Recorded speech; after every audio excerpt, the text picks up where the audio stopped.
are of the same measurement, 80,000 miles. Its three principal peaks, which are made of iron, silver, and gold, beautify all directions and the sky.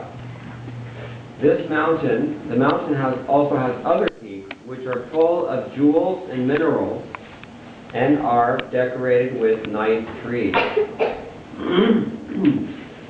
creepers, and shrubs. The sounds of the waterfalls on the mountain create a pleasing vibration. In this way, the mountain stands, increasing the beauty of all directions. This is in the heavenly planet, not here, in case you couldn't guess. The best we can do in Southern California is maybe Lake Arrowhead or something like that. San Bernardino Mountains, they've made it into national parks because basically it's the best we've got. But the trees are being diminished every year and the garbage is filling up and it's just not comparable. Here we have three peaks made of iron, silver, and gold. In this world there are certain landmarks. For example, if you go to Switzerland, famous mountain there, Matterhorn, distinctive shape also. They've even imitated it at Disneyland. For those of you who've taken the kids there, you have it also. But anyway, this is Trikuta Mountain. This is in the Svargas. The ground at the foot of the mountain is always washed by waves of milk, because this is on the shore of the milk ocean. Actually, it can't be in the Svargas, it's on the shore of the milk ocean, right? Where is this? Anyway, we'll read. Waves of milk that produce emeralds all around in 8 directions, north, east, south, west, and the directions midway between each of them. There are different categories in Sanskrit. Sometimes you get 10 directions and sometimes you get 8 directions. So 8 directions means your cardinal directions and your, what do you call them? Yeah, ordinal directions maybe. So if you add up and down, then you get 10 directions. That's another class given. Dishai. So the inhabitants of the higher planets, Siddhas, Charanas, Gandharvas, Vidyadharas, serpents, Kinnaras, and Apsaras, go to that mountain to sport. Yeah, so it seems like it's in the heavenly realm. Thus, all the caves of the mountain are full of these denizens of the heavenly planets. Just like here, people go for their summer vacation to Yosemite. How many people here have been to Yosemite? I've also been. So the Siddhas and the Charanas, the Gandharvas, the Vidyadharas, these are classes of higher living beings, more pious than us, but not completely pure yet. They still have their material desires. So they're given middle management of the cosmos.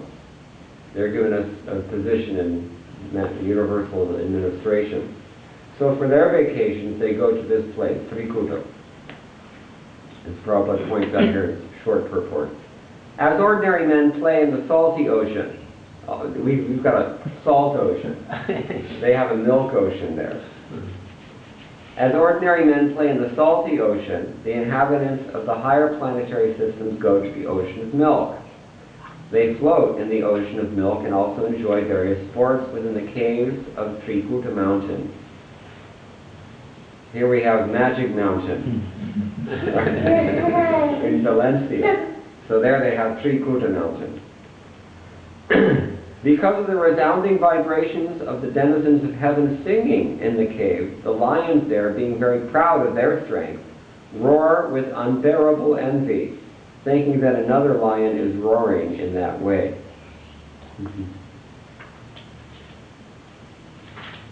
So this is the material world, isn't it?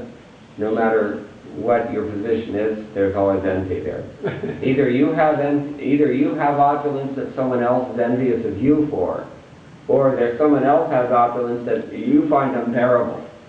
Sridhar Swami, in the first canto of the Srimad-Bhagavatam, he comments there, on the word that is used in the beginning of the Srimad-Bhagavatam, nirmatsara. So he says matsara means parodkarsha asahanam, to be unable to tolerate another's rise to prominence or another's opulences. That's the nature of material life. And we all have that disease to one degree or another.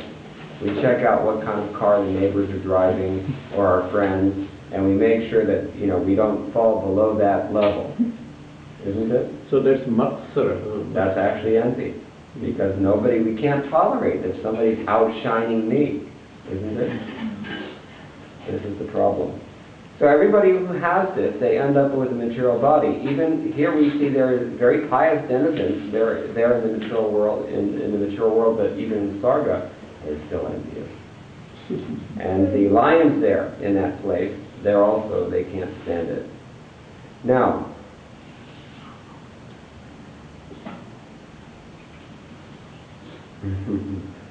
Prabhupada, I won't read the whole purport, but Prabhupada says, although they cannot even estimate the varieties existing throughout the universe, those who are proud of their knowledge are accepted as learned by persons of a similar category. Materialistic leaders are praised by dogs, hogs, camels, and asses, and they themselves are also big animals. One should not be satisfied with knowledge imparted by a big animal. What is Srila Prabhupada talking about here? He's calling all the leaders of society big animals. Why is that? Because every animal knows it very well that this is me, this thing that I'm in, this body. Isn't it? Every animal knows that much. He doesn't know that he's called a cat. He doesn't know that he's called a dog or a hog or a camel or an ass. But he knows it well that this body that I'm in, this is me. Therefore, if we also have this level of awareness and assumption that we understand who we are, even though we're completely absorbed in this temporary thing that's going to be taken away from us in due course of time, we're no better than animals. Dharmasya hina pashuthistamana, his Upadesh tells us. We are the dogs and the cats. They're eating, they're sleeping, they're mating, they're defending. And thank you very much, Mom. You're a very good girl. Dogs and cats are running around on their four legs, seeking after food, seeking after sex, looking for a fight, right, to defend those things. If we are doing the same thing on four wheels, Prabhupada says, then where is the real advancement? We've just sophisticated animalism. Once a god sister of mine, Govinda Dasi, she had some problem when she was in Hawaii. In the temple in Hawaii, she was preaching to some younger devotees, and they looked up to her for guidance. And meanwhile, above her, the managers, they were fighting amongst themselves. And so she didn't know what to do. One person was trying to take control of the temple, and another person was also trying to, you know how it goes. Every temple has this problem. It's not even just in ISKCON. In other temples also I've seen they fight like that. Yeah. So she went to Srila Prabhupada and she told him, I don't know what to do because these people are asking me for guidance. I'm not sure who's in charge, what's right, what's wrong. Please instruct me. This is the right thing to do when we have a problem. We approach a superior person, submit humbly. So Prabhupada, she says, he leaned back and he just closed his eyes for a minute. And then he said, the mouse is afraid of the cat. The cat is afraid of the dog. The dog is afraid of the jackals, bigger dogs. Jackals are afraid of the lion. The lion is afraid of the elephant. But as far as we're concerned, they're all animals. You get it? If we're dealing on this platform of mutual envy and fighting and all these things, then what really distinguishes us from the animals? Dharma is meant to distinguish us from the animals in this way. So even here we see in the Svarga Loka, in the heavenly planets, where you get mountains of gold, mountains of silver or iron, where the ocean of milk is washing up emeralds. It's so inconceivable to us that we hardly believe it. Well, that's mythology. That's old books. Nobody really knows these old fuddy-duddy Sanskrit books. Somebody was asking this about this the other day. We were talking about frogs. Frogs. Anybody know what's happening with frogs now in the world? Any biologists here? Various ways. The DNA is being muted, and we don't really know what it is. It could be any number of things. It probably is. But there's something that we're doing that's causing this to them. Mm-hmm. So we were talking about this. We read these outlandish statements in the 80,000 miles, for crying out loud, in the Srimad-Bhagavatam. Or we read about, for example, Timingila fish. Anybody know what they are? They eat whales. The way that whales swallow plankton wholesale, hundreds and millions of plankton, these Timingila fish, they come and eat the whales like that. They're huge, huge ocean creatures, and we don't really see them, so we don't believe in them either. But the day is coming when we will no longer believe in frogs also. So we have to bookmark this and think about it a little bit. Spend some time thinking about this sometime when you have some leisure. Of course, people don't really have leisure in the modern world because there are those who stand in a superior relationship to us, where the power is over us, and they make sure that we're working hard. The corporations that control the governments, that control all the citizens all over the world, they don't really like an idle mind, because an idle mind is the devil's workshop, right? And you'll keep your attention off of us and off of what we need, and you might just have some time to think about God. We can't let that happen, because, my God, a person would become self-satisfied if he thinks of God. We can't handle santushti. It's bad for the economy. Anyway, this is the world of envy, and even in the Svargalokas we see it. So let's move on. The valleys beneath Trikuta mountain are beautifully decorated by many varieties of jungle animals, and in the trees, which are maintained in gardens by the demigods. Demigods are maintaining gardens in this place. They're so fond of it. Varieties of birds chirp with sweet voices. Trikuta mountain has many lakes and rivers, with beaches covered by small gems resembling grains of sand. When you go to Vrindavan and you wander around in Ramanreti, where our temple is, that environ of Vrindavan, you can notice that in the sunshine, because in India we always have bright sunshine, the sand is very fine and powdery, but it sparkles. Why does it sparkle? Because it's actually made of powdered churnita, chintamani gems, transcendental gems, made of Satchit Ananda. That is Vrindavan. So here also, in this mature world, we have less valuable gems, and they resemble grains of sand. They're very tiny, like diamonds sometimes. Little tiny diamonds they get, like this also. The water is as clear as crystal, because this is a lake. It's coming from rivers off of Trikuta mountain, and it's water, this lake, and it flows into the milk ocean. Just like in India also, water always somehow finds its way into the milk, right? Have you noticed? That's cheating propensity. That marks the nature of the conditioned soul. So anyway, the water there is clear as crystal. How many people here have been to Catalina Island? Yeah, one person. So I don't know, maybe when I was a kid I went there and the water was so clear that you look down and see the bottom of the ocean 30 feet below. Yeah. Is it still like that? Yeah, it's still like that. Oh, I'm impressed. Yeah, because I also used to see when I was a kid seals and sea lions playing off of the coast of Palos Verdes. And sometimes they would even come into Marina del Rey, which in those days was just recently completed. You don't see them anymore, I think. I saw them a few years ago. I don't know. Pretty rare now. Pretty 10, rare. 15 years ago I saw. So, class those along with the frogs. And people will refuse to believe that there were ever such a fanciful creature, the sea lion, right? They put it in the class with mermaids and other such things. So anyway, Huh? We're talking about. So anyway, the demigods, they bathe in this crystal clear water, the apsaras, the demigod damsels.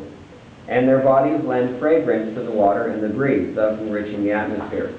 In this world, when we take a bath in the bathtub, if you have time to do that, it doesn't lend fragrance to the water. It removes the stench from your body, right? So in the demigods, they don't have bodies that smell like ours.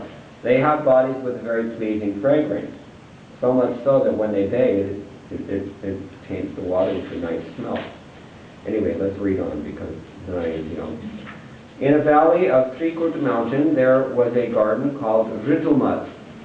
This garden belonged to the great devotee Varuna and was a sporting place for the damsels of the demigods. Who is Varuna? Varuna? In charge of? Water one. Yeah, he's in charge of the ocean in particular. So he's a very powerful person, but for his vacation he goes to this place. Flowers and fruits grew there in all seasons. Among them were Mandara, Parijata, Patala, Ashoka, Champak, Chuta, Pialas, Panasa, mangoes, Amratakas, Kramakas, coconut trees, date trees, and pomegranates. There were Mazukas, palm trees, Tamalas, Asanas, Arjunas, Arishtas, Urumbaras, Flakshas, banyan trees, Kimshukas, and sandalwood trees. Sandalwood trees is another thing. People will refuse someday to believe that there's ever such a thing. Or fragrant wood. Who's ever heard of such a, right? But in this heavenly realm, they grow pretty common. Here, it's not so common. That's why it's very expensive if you can even find real sandalwood, which is hard. Every year, because we take tails for the deity, before his bath, he gets a massage with nice oils, should be nice oils. And every year, I notice that it's like a little more watery and looking more like alcohol, and not, real oils are thick and they're very fragrant. So there were also Pichu Mardas, Kolidar, Sarala, Suradaru, grapes, sugarcane, bananas, jambu, bandari, akshas, abhayas, and amalaki. Anybody know what is amalaki? Amalaki is amla, the gooseberry. Yeah. Very powerful. These are all powerful herbs and plants and fruits. In that garden there was a very large lake filled with shining golden lotus flowers, and the flowers known as Kumud, Kasara, Utpala, and Shatpatra. Actually, these are all different kinds of lotus, right?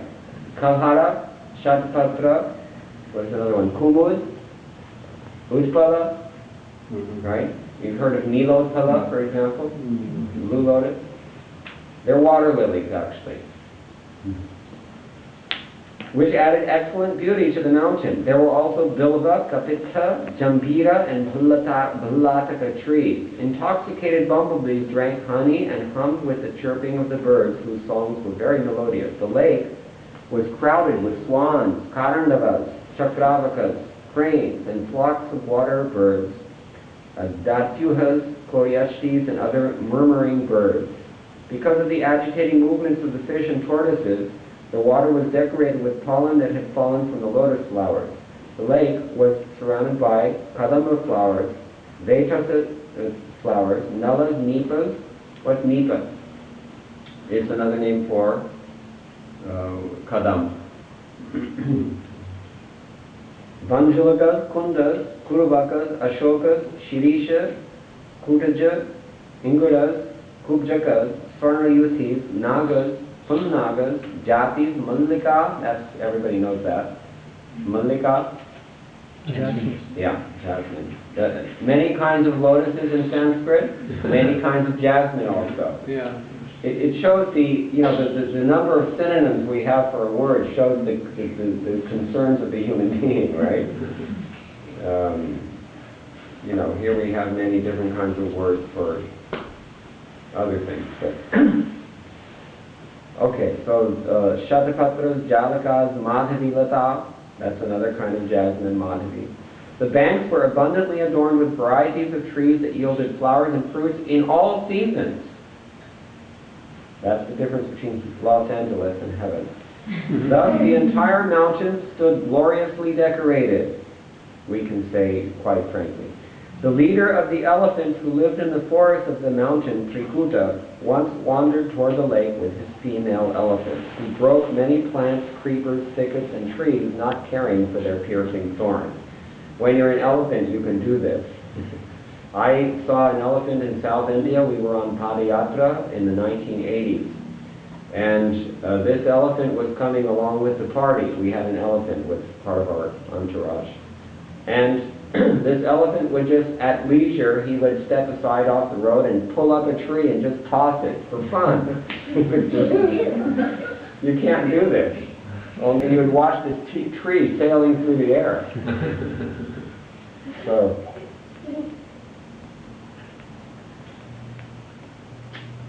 judging from the purport by Srila Prabhupada, judging from the exalted description of the lakes and rivers on Trikuta mountain, on earth there is no comparison to their super excellence. On other planets, however, there are many such wonders. For instance, we understand that there are 2 million different types of trees. Not all of them are exhibited on earth. That's why we don't recognize some of these, it seems. Srimad-Bhagavatam presents the total knowledge of affairs of the universe. It not only describes this universe, but also takes into account the spiritual world beyond the universe. No one can challenge the Srimad-Bhagavatam's descriptions of the material and spiritual worlds. Why? Because it's not coming from here. That's why it seems to be fantastic, because it's taking a very broad view of this entire cosmic manifestation beyond our comprehension. How can you explain the concept of Los Angeles to an ant? He has no frame of reference. Even if he had intelligence, it's beyond his capability. So we're like that. The leader of the elephants who lives in the forest of that mountain, yeah, we've read this already. So he broke all these trees and things when he was going through this. He doesn't care. Simply by catching scent of that elephant, all the other elephants, tigers, and other ferocious animals such as lions, rhinoceroses, great serpents, and black and white sarahas fled in fear. The chamari deer also fled. By the mercy of this elephant, animals like the foxes, wolves, buffaloes, bears, boars, gopuchas, porcupines, monkeys, rabbits, and other deer, and many other small animals loitered elsewhere in the forest. They were not afraid of him.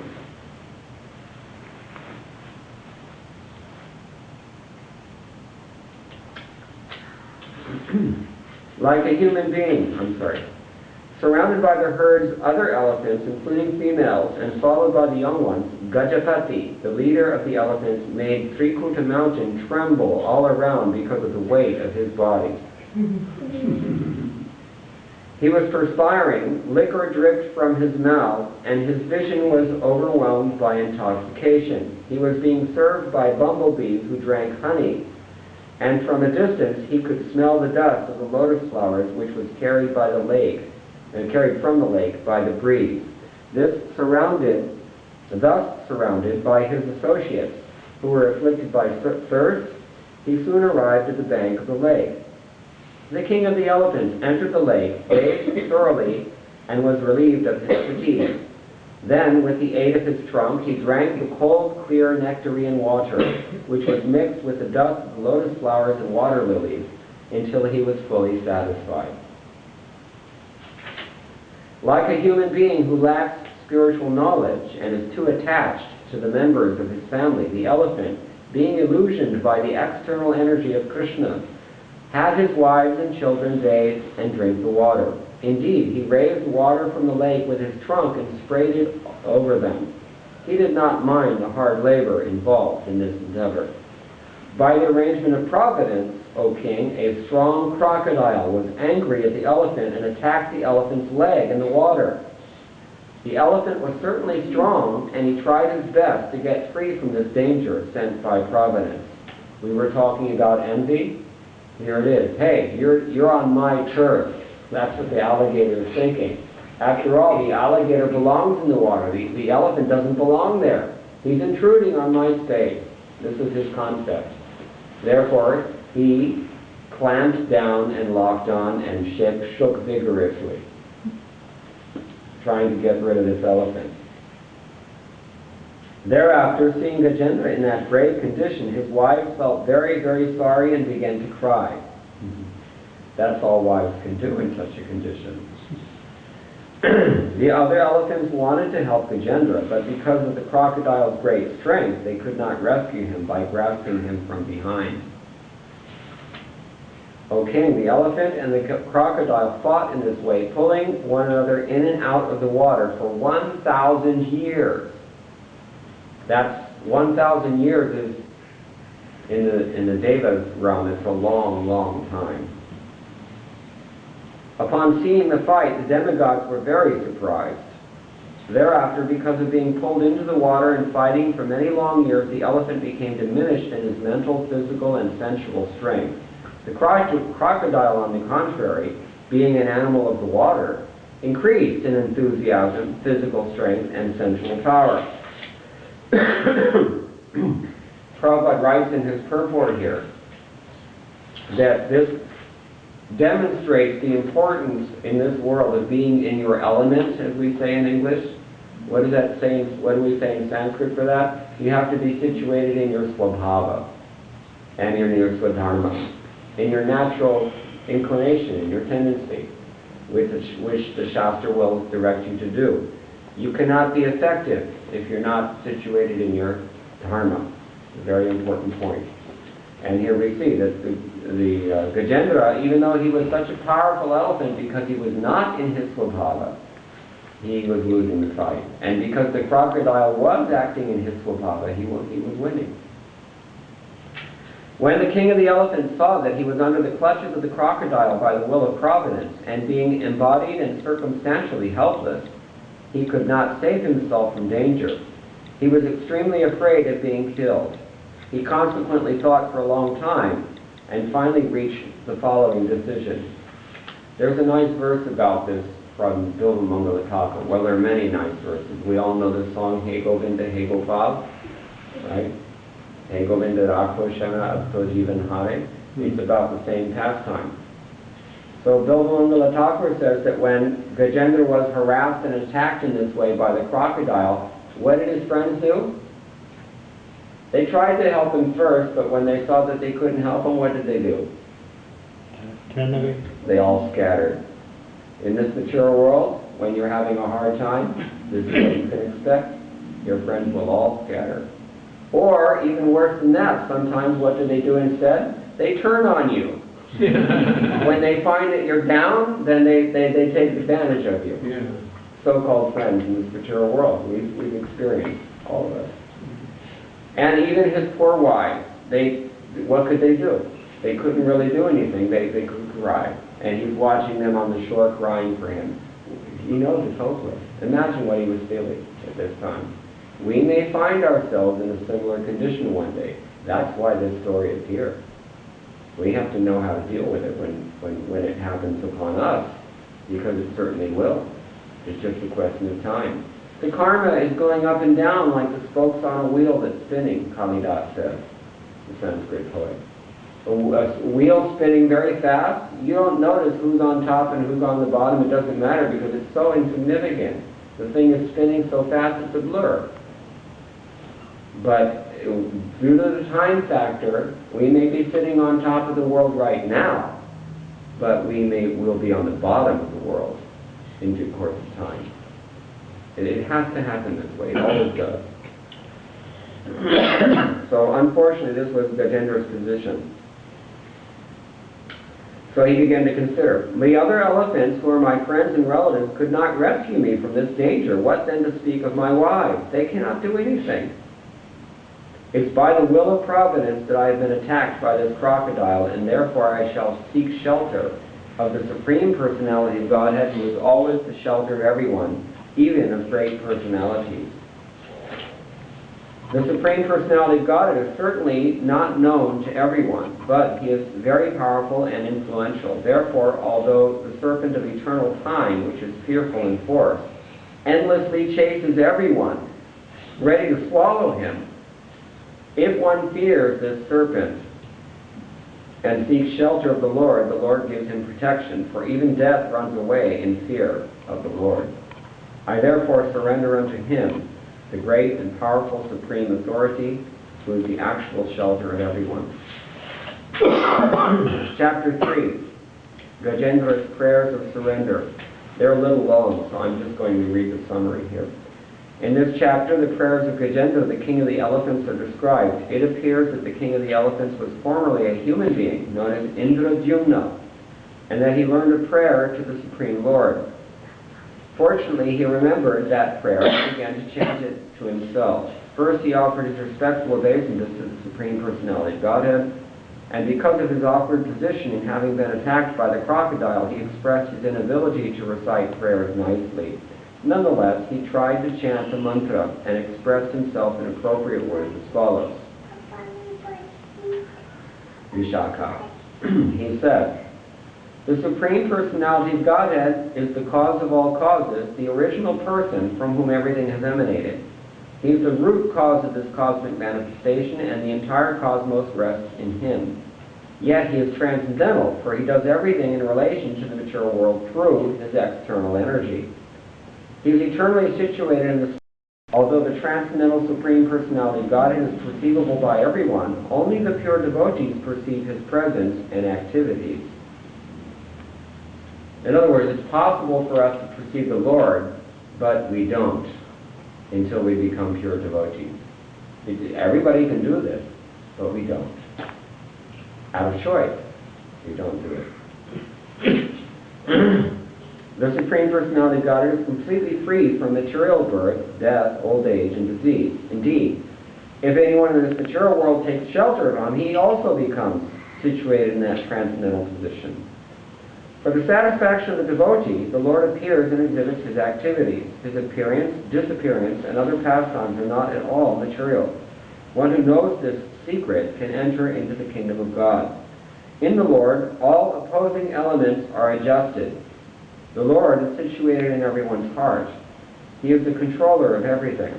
He is the witness of all activities, and he is the original source of all living entities. Indeed, all living entities are parts of him, for he is the origin of Mahavishnu, who is the source of the living entities within this material world.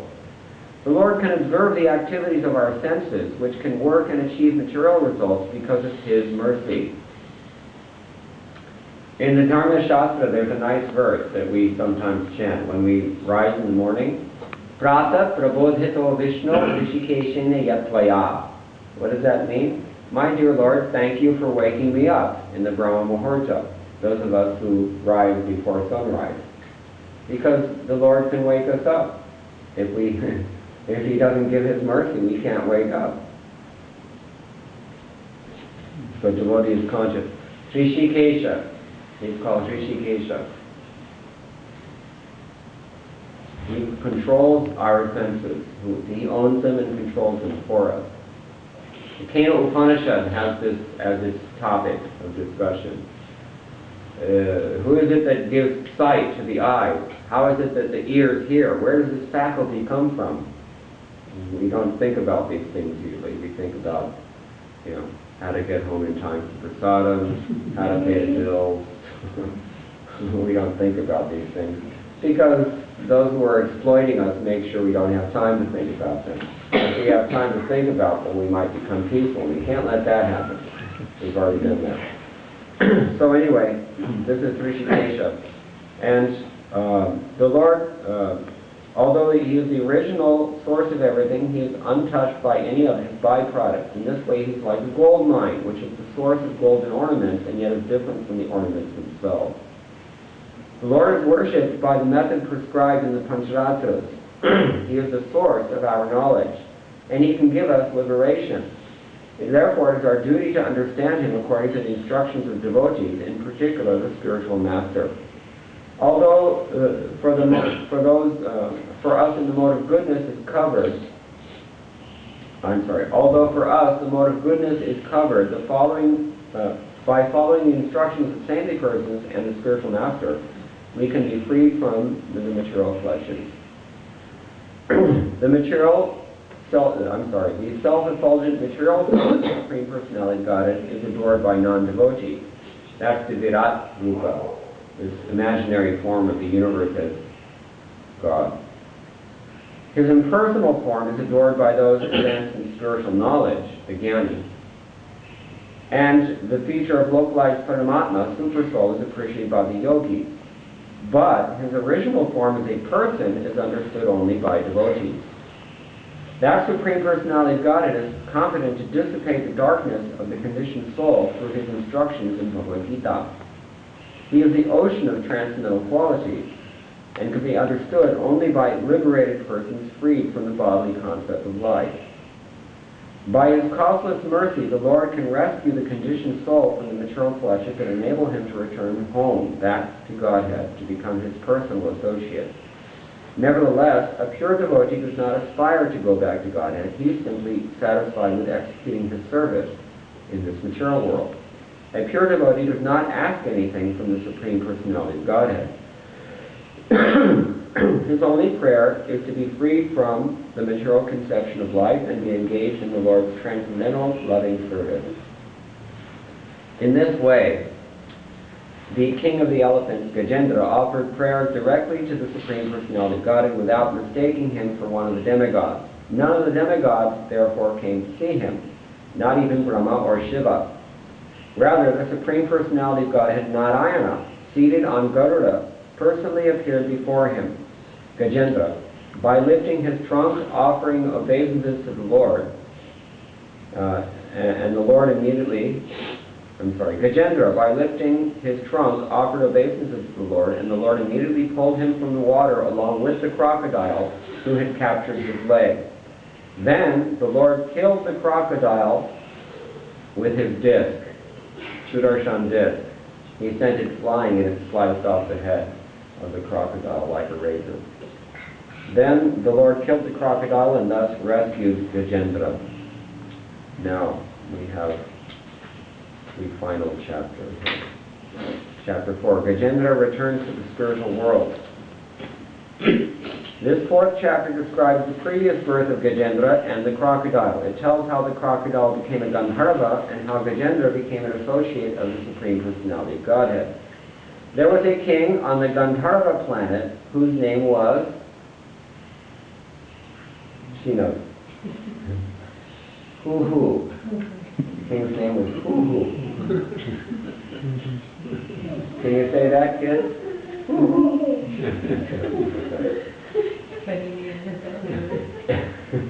So who was King Hoo-hoo? Who did King Hoo-hoo become? He was a Gandharva named Hoo-hoo. And who did he become? He became this crocodile in the heavenly realm. So one day you're a Gandharva, even you stay in Svargaloka, this is called horizontal movement. You stay in Gandharva Loka, but you go from a demigod to a animal. It's actually not horizontal, you're going down a little bit. See? So they're all going up and down.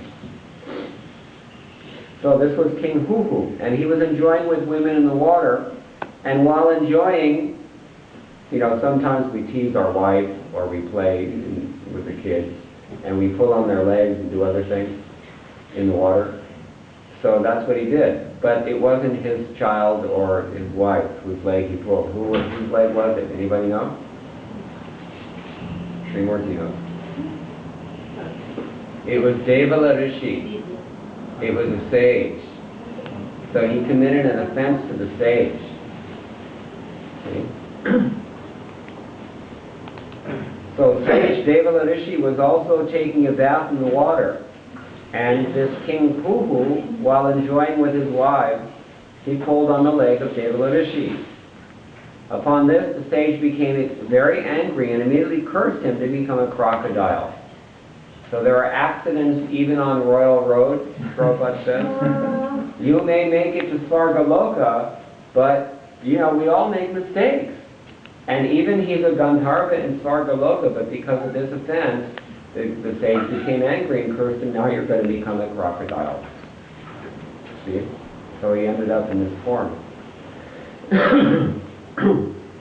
King Huhu was very sorry when cursed in that way, and he begged pardon from the sage who, in compassion, gave him the benediction that he would be freed when Gajendra was delivered by the personality of Godhead. Thus the crocodile was delivered when killed by Narayan, because we heard a minute ago that Narayan sliced off the crocodile's head. You might have thought, well, hey, I mean, you know, what did the guy do? But actually, he had this deeper vision than we generally have. We can see a little bit of the present, correct? A little bit of what's happening now, we know. We don't know everything that's happening now, right? And how much do we know of the past? Only within our limited experience. How much do we know of the future? Even less, right? But these sages, they know everything. And Krishna also knows everything. So he's got the big picture that we're missing. So he sliced off the head of this crocodile, but he was actually doing him a favor. See? By removing him from that curse that he had received by offending the sage. So when Gajendra, by the mercy of the Lord, became one of the Lord's associates in Vaikuntha, he got 4 hands. So while the Lord benedicted this King Huhu, or the crocodile rather, by reinstating him in his previous condition, he also benedicted Gajendra, who took shelter of him, by sending him back home, back to Godhead. He didn't give him his wives back. He didn't get to go home with the kids that night for supper, right? But he did go back to Godhead. And of course, when one person goes back to Godhead, all the relatives also go. The forefathers. 21 generations, Narsimha told Prahlad. 21 generations will also be delivered. So they got mercy too. So this achievement is called Sarupya Mukti, or the birth had been a great devotee of Lord Vishnu. His name was Indradyumna, and he was the king of the Tamil country. How many here from Tamil Nadu? 1, 2. So this king was previously a human being, and he was the king of Tamil Nadu. Then he became Gajendra, the elephant. His name was Indradyumna. Following Vedic principles, listen to what happened here. The king retired from family life and constructed a small cottage in the Malayachala hills, where he always worshipped the Supreme Personality of Godhead in silence. Agastya Rishi, along with his many disciples, once approached King Indradyumna's ashram. But because the king was meditating on the Supreme Personality of Godhead, he could not receive Agastya Rishi properly. Thus the Rishi became very angry and cursed the king to become a dull elephant. So there's 2 curses going on here. In accordance with this curse, the king was born as an elephant, and he forgot all about his previous activities in devotional service. So even you have such a pious birth, you're the king of a pious country like Tamil Nadu, and you do everything right, but one day you commit some offense like this, and the sage curses you, and then you become an elephant. You're still going to Svarga. You're still getting the result of your piety, but not in the way that you imagined, right? Like somebody told me one joke. It was a poor farmer in India. He meets, some genie or something who gives him a benediction. You heard this one? He said, what would you like? He said, I want to be born in Beverly Hills, and I want to be surrounded by beautiful women, and I want to be driving in a nice car, and have everything according to my pleasure. And so the genie said, Tathastu. You know this one? You've heard it before, right? Yeah. And so then he got his wish fulfilled, and he was born in Beverly Hills, no money problem at all. He was sitting on a satin couch, and people were feeding him, and he was surrounded by adoring women, and he was driving in a nice chauffeured car because he was a poodle. Not exactly what he had in mind. You see? So similarly, this King Indradyumna, he was born in Sargaloka, but he was an elephant. So it didn't quite work out. And this world is always like that, if you think about it. Tamal Krishna Goswami, he used to break it down in 3 ways. Number 1, you don't have the karma to get what you want. So you don't get it. You're frustrated. Case closed. Number two, you can't have it. That's just the way it is sometimes. That's one possibility. The other possibility is that you get what you want and you lose it. And that's what happened here. You see? And then the third possibility is that you get what you want and you don't lose it, but you find out that it's not really all that it's cracked up to be, and you're not satisfied, and so you go looking for something else. And that, if the other two don't happen, that would definitely happen. Right? That's why, I mean, you can only eat so much. You have nice prasadam, but after some time you push it away. Right? Or suppose you say, I just love rasgulla, right? Nice sweet, Bengali. Okay, so you can only eat that from now on. Will you be happy? Only rasgulla, nothing else.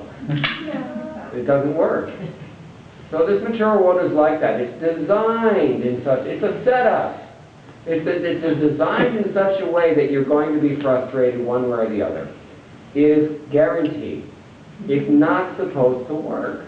Now this should make you think. One time in Mayapur, Hadi Shari was describing, he was Srila Prabhupada's servant. So Srila Prabhupada was sitting in his room in Mayapur, and some birds had made a little nest outside the door sill of his room, and they were making noise in there, cheep cheep, all day long and night long. And Prabhupada was having trouble translating because, it was creating a disturbance. So Prabhupada asked his servant, can you see where these birds are to remove the nest? So Hadi Shari very diligently climbed up and he removed the nest from the door sill, and he put it somewhere else, and who knows the birds what they did. Everything was okay the next night. And then the next night, after that, Prabhupada was translating and he heard this cheep cheep again. And he went and saw that the birds had moved back in again. Somehow or other they were determined. So he had Hadi Shari take the thing out again the next day. He removed it several times. Every time the birds would move back in again. Right? Because they didn't have the intelligence that we have to consider that somebody is deliberately trying to stop me from living here. They didn't have that capacity. Therefore, again, we say, if a human being is in this consciousness and can't figure it out, that the reason it's not working out is because it's not supposed to work, then that means we're on the same level as those silly birds. Or we're on the same level as those animals who are envious of each other and fighting and this and that. So we can cultivate higher wisdom if we choose, and that's why these narrations are here. Anyway, so that's what happened to this king. He ended up in Svarga, but he was the elephant because of his offense to Agastya Rishi. It makes sense because those of you from South India may know, Agastya Rishi was in that part of the country, around Kerala and the hill stations and like that. So,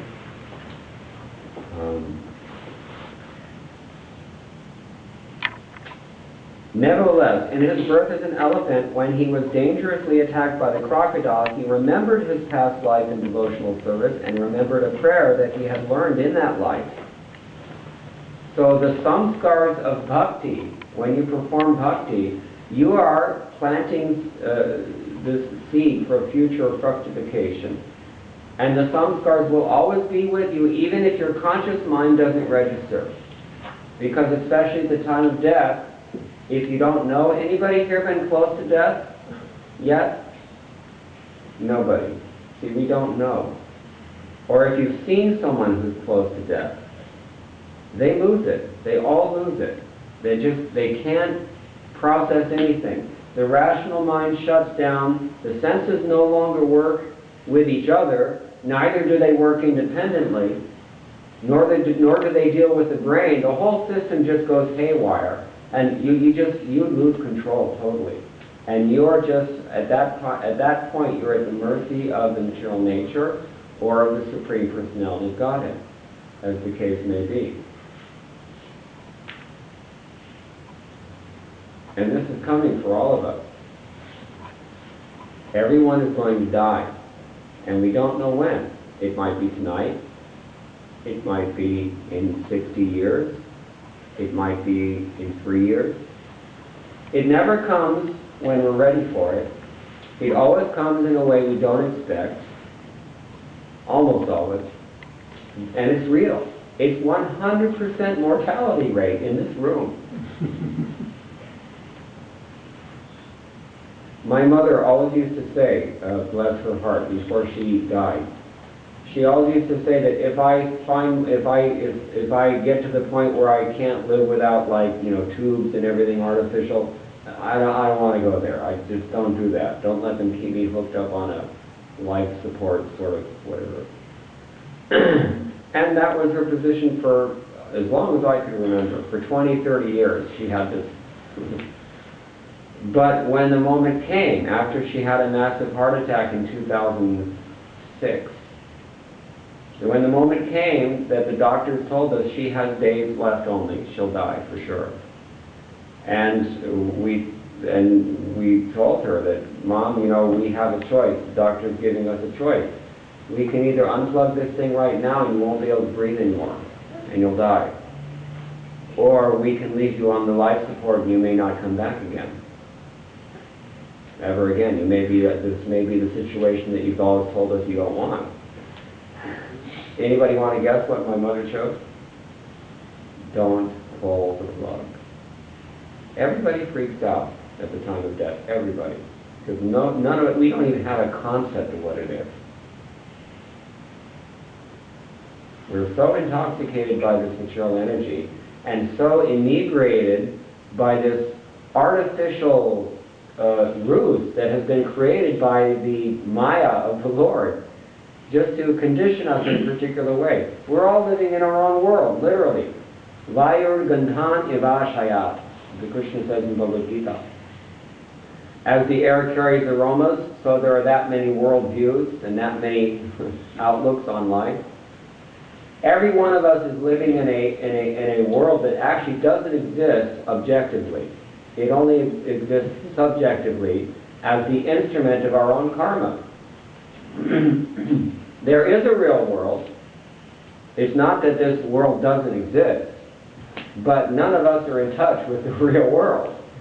We're all in touch with this illusory world that's a very carefully constructed artifice that is meant to keep us encouraged and bewildered in the influence of Maya.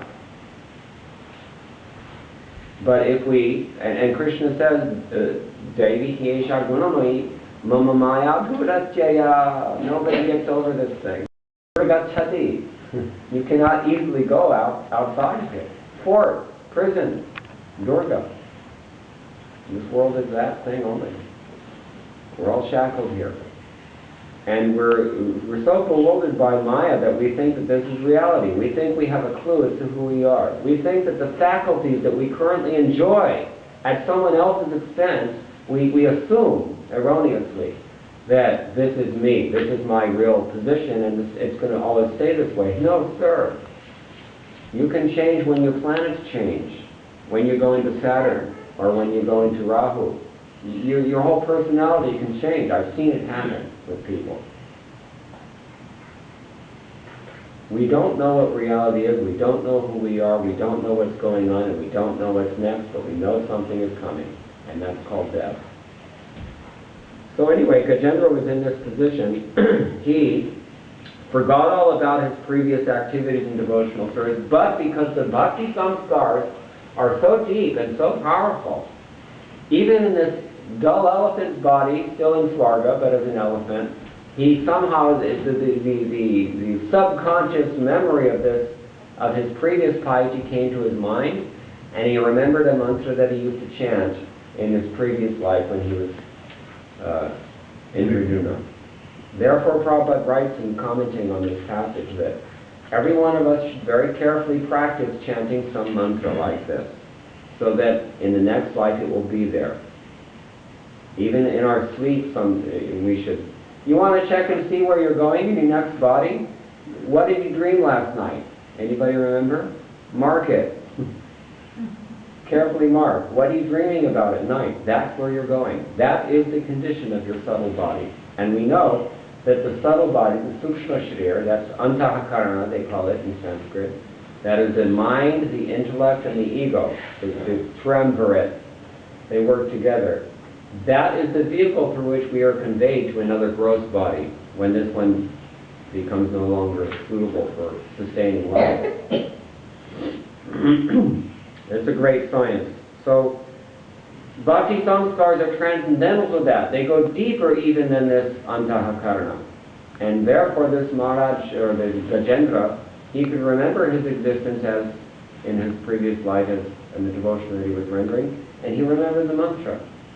Therefore we should always very carefully focus our minds on this Mahamantra. Hare Krishna, Hare Krishna, Krishna Krishna, Hare Hare, Hare Rama, Rama Rama, Hare Hare. So that we can develop these samskars and take advantage of them. And God knows how long in the future, maybe millions of births later, it can come back. I know this because I haven't watched television for 40 years, but when I was a kid I did, and those samskars are still there. I can still remember the commercials that I used to hear from my childhood. Coke, it's the real thing. That was the jingle in the 1970s. I don't know what it is now. Did they still say that? No, then it was for the taste of it. Huh? For the taste of it. Now they say it's for the taste. Yeah, so anyway, but my point is there, that these samskars are very deep. Bhakti samskars, and also the materialistic activities, especially sinful activities if we commit, they're also very powerful. And they won't go away. They will stay imprinted on you, burnt into your microchip, as it were. Burnt into your psychology. And it's very hard to get rid of them. But yam yam vapi smaram bhavam tyajanti ante kalevaram. And Krishna says, whatever the state of mind you have at the time of death, that's where you're going. Hayati nishchaya. So he remembered his past devotional service. Because of this prayer, he again received the mercy of the Lord. Thus, he was immediately delivered and became one of the Lord's four-handed associates. Gajendra ki jai. Bhaktivedanta Bhagavan ki jai. Now, let's hear the Phalashutri, because all of us are very fruitive in this world. We want to hear what happens if we hear this story. Okay. Where are we? Hold on a minute. That's the wrong chapter.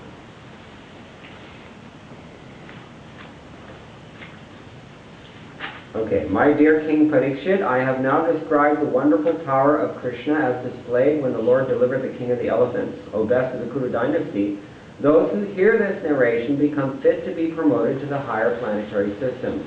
Simply because of hearing this narration, they gain a reputation as devotees. And they are unaffected by the contamination of Kali Yuga, and they never see bad dreams. It's an injunction that if we have a nightmare of some sort, then we can recite this Bhagavatam passage and we'll become released. Therefore, after getting up from bed in the morning, those who desire their own welfare, especially the Brahmanas, Kshatriyas, Vaishyas, in particular the Brahman Vaishnavas, should chant this narration as it is, without deviation, to counteract the troubles of bad dreams.